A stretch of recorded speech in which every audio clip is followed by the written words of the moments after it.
Hi everyone, welcome back to my channel. ನಾನು ಒಂದು morning breakfast ರೆಸಿಪಿಯನ್ನು share ಮಾಡ್ತಾ ಇದ್ದೀನಿ.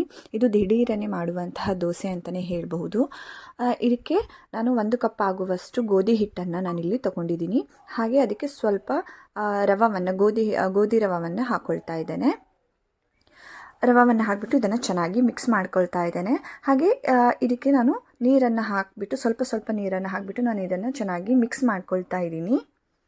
ಇಲ್ಲಿ ಯಾವುದೇ ರೀತಿಯ ಗಂಟು ಆ ಥರ ಎಲ್ಲ ಇರಬಾರ್ದು. ಅದಕ್ಕೆ ಸ್ವಲ್ಪ ನೀರನ್ನು ಹಾಕಿಬಿಟ್ಟು ನೀವು ಚೆನ್ನಾಗಿ ಮಿಕ್ಸ್ ಮಾಡ್ಕೊಳ್ಳಿ.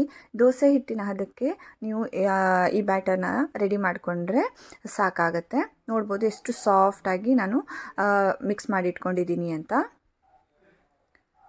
ಇವಾಗ ಈ ದೋಸೆ ಹಿಟ್ಟು ಏನಿದೆ ಇದು ರೆಡಿಯಾಗಿದೆ. ಇದಕ್ಕೆ ನಾನು ಇವಾಗ ಸ್ವಲ್ಪ ವೆಜಿಟೇಬಲ್ಸ್ನೆಲ್ಲ ಸ್ವಲ್ಪ ಹಾಕ್ಕೊಳ್ತಾ ಇದ್ದೇನೆ. ಈ ರೀತಿ ವೆಜಿಟೇಬಲ್ಸ್ ಹಾಕೋದ್ರಿಂದ ತುಂಬ ಟೇಸ್ಟಿ ಅನಿಸುತ್ತೆ ಈ ದೋಸೆ. ಇಲ್ಲ ನೀವು ಹೀಗೆ ಪ್ಲೇನ್ ದೋಸೆ ಸಹ ಮಾಡಿ ತಿನ್ನಬಹುದು. ನಾನು ಸ್ವಲ್ಪ ಕರಿಬೇವು ಸೊಪ್ಪನ್ನು ಕಟ್ ಮಾಡಿಟ್ಕೊಂಡಿದ್ದೀನಿ. ಹಾಗೆ ಸ್ವಲ್ಪ ಕೊತ್ತಂಬರಿ ಸೊಪ್ಪು ಹಾಕಿದ್ದೀನಿ. ಇದಕ್ಕೆ ಕ್ಯಾರೆಟನ್ನು ಸಹ ನಾನು ತುರಿದುಕೊಂಡು ಹಾಕ್ಕೊಂಡಿದ್ದೀನಿ. ಹಾಗೆ ಇದನ್ನೆಲ್ಲ ಚೆನ್ನಾಗಿ ಮಿಕ್ಸ್ ಮಾಡ್ಕೊಳ್ತಾ ಇದ್ದೇನೆ. ಈ ರೀತಿ ಕ್ಯಾರೆಟ್ ಹಾಕೋದ್ರಿಂದ ಈ ದೋಸೆ ತುಂಬಾ ಚೆನ್ನಾಗಿ ಬರುತ್ತೆ, ತುಂಬ ಟೇಸ್ಟಿ ಅಂತ ಅನಿಸುತ್ತೆ. ಸೊ ಅದರಿಂದ ಈ ರೀತಿ ನೀವೊಂದು ಕ್ಯಾರೆಟ್ ಎಲ್ಲ ಹಾಕಿಬಿಟ್ಟು ದೋಸೆಯನ್ನು ಮಾಡ್ಬೋದು. ಹಾಗೆ ಇದಕ್ಕೆ ನಾನು ಸ್ವಲ್ಪ ಚಿಲ್ಲಿ ಫ್ಲೇಕ್ಸನ್ನು ಸಹ ಹಾಕ್ಕೊಳ್ತಾ ಇದ್ದೇನೆ. ಜೊತೆಗೆ ಅರ್ಧ ಚಮಚ ಸಕ್ಕರೆ ಹಾಗೆ ರುಚಿಗೆ ತಕ್ಕಷ್ಟು ಉಪ್ಪನ್ನು ಹಾಕ್ಕೊಳ್ತಾ ಇದ್ದೇನೆ. ನಿಮ್ಮ ಹತ್ರ ಚಿಲ್ಲಿ ಫ್ಲೇಕ್ಸ್ ಏನಾದರೂ ಇಲ್ಲ ಅಂತಂದರೆ ನೀವು ಹಸಿಮೆಣಸಿನ್ಕಾಯನ್ನು ಸಹ ಕಟ್ ಮಾಡಿ ಹಾಕ್ಕೊಳ್ಬಹುದು. ಅದು ಸಹ ಇನ್ನೂ ಚೆನ್ನಾಗಿ ಬರುತ್ತೆ ದೋಸೆ.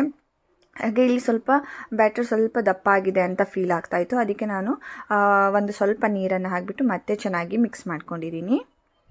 ಇದನ್ನು ನಾವು ಚೆನ್ನಾಗಿ ಮಿಕ್ಸ್ ಎಲ್ಲ ಆದಮೇಲೆ ಇದನ್ನು ಒಂದು 5ರಿಂದ 10 ನಿಮಿಷ ನಾವು ರೆಸ್ಟಿಗೆ ಇಡಬೇಕು. ಆವಾಗ ತುಂಬ ಸಾಫ್ಟಾಗಿ ದೋಸೆ ಎದ್ದು ಬರುತ್ತೆ. ನಿಮ್ಮ ಹತ್ರ ಟೈಮ್ ಇಲ್ಲ ಅಂದರೆ ಒಂದು 5 ನಿಮಿಷನಾದರೂ ಕಲಸಿ ಇಟ್ಕೊಳ್ಳಿ. ದೋಸೆ ತುಂಬಾ ಚೆನ್ನಾಗಿ ಬರುತ್ತೆ. ಸೊ ಅದರಿಂದ ನಾನು ಇಲ್ಲಿ ಒಂದು 5ರಿಂದ 10 ನಿಮಿಷನೇ ಮುಚ್ಚಿ ಇಟ್ಕೊಂಡಿದ್ದೀನಿ. ಇವಾಗ ದೋಸೆ ತೆಗೆದು ಸಹ ತೋರಿಸ್ತೀನಿ. ನಾನಿವತ್ತು 2 ರೀತಿಯ ದೋಸೆಯನ್ನು ತೆಗೆದು ತೋರಿಸ್ತೀನಿ ಇದರಲ್ಲಿ. ನಾನಿಲ್ಲಿ ತವಾವನ್ನು ಬಿಸಿ ಮಾಡಿ ಅದನ್ನು ಚೆನ್ನಾಗಿ ಒರೆಸಿ ಇಟ್ಕೊಂಡಿದ್ದೀನಿ. ದೋಸೆ ಹಿಟ್ಟನ್ನು ಹಾಕಿಬಿಟ್ಟು ಸ್ಪ್ರೆಡ್ ಮಾಡ್ತಾ ಇದ್ದೇನೆ. ನೋಡ್ಬೋದು ಎಷ್ಟು ಚೆನ್ನಾಗಿ ದೋಸೆ ಸ್ಪ್ರೆಡ್ ಆಗಿದೆ ಅಂತ. ಹಾಗೆ ಇದ್ರ ಮೇಲ್ಗಡೆ ಎಣ್ಣೆಯನ್ನು ಕುಕ್ಕಿಂಗ್ ಆಯಿಲನ್ನು ಹಾಕ್ಕೊಂಡ್ರೆ ಆಯಿತು.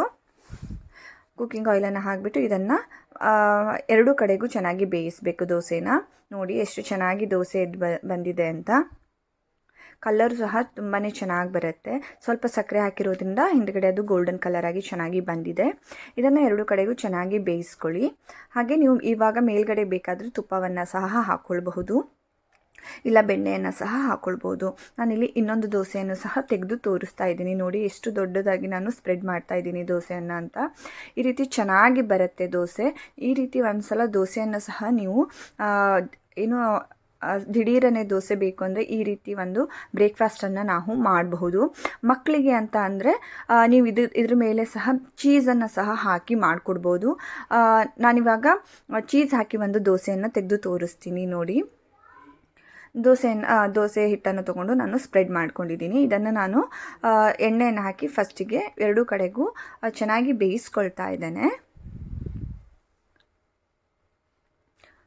ನೀವು ಇದಕ್ಕೆ ಸ್ವಲ್ಪ ಕೊಕೊನಟ್ ಆಯಿಲೆಲ್ಲ ಹಾಕಿದ್ರೆ ಅದು ತುಂಬ ಚೆನ್ನಾಗಿ ಬರುತ್ತೆ ದೋಸೆ, ಟೇಸ್ಟ್ ಇನ್ನೂ ಚೆನ್ನಾಗಿ ಬರುತ್ತೆ. ಇಲ್ಲ ಯಾವ ಎಣ್ಣೆ ಬೇಕಾದರೂ ನಾವಿಲ್ಲಿ ಕುಕ್ಕಿಂಗ್ ಆಯಿಲನ್ನು ಯೂಸ್ ಮಾಡಬಹುದು. ಇವಾಗ ನಾನು ಇದಕ್ಕೆ ನನ್ನ ಹತ್ರ ಮೊಸರೆಲ್ಲ ಚೀಸ್ ಇದೆ, ನಾನು ಅದನ್ನೇ ಹಾಕ್ಕೊಳ್ತಾ ಇದ್ದೇನೆ.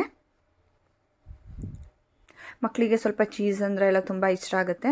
ಸೊ ಅದರಿಂದ ನಾನು ದೋಸೆಗೆ ಕ್ಯಾರೆಟು ಎಲ್ಲ ಹಾಕಿಬಿಟ್ಟು ತೆಗಿತಾ ಇದ್ದೇನೆ. ನೀವು ಇದಕ್ಕೆ ಸಬ್ಬಸಿಗೆ ಸೊಪ್ಪನ್ನು ಸಹ ಹಾಕ್ಕೊಳ್ಬೋದು, ಅದು ಸಹ ತುಂಬಾ ಚೆನ್ನಾಗಾಗುತ್ತೆ.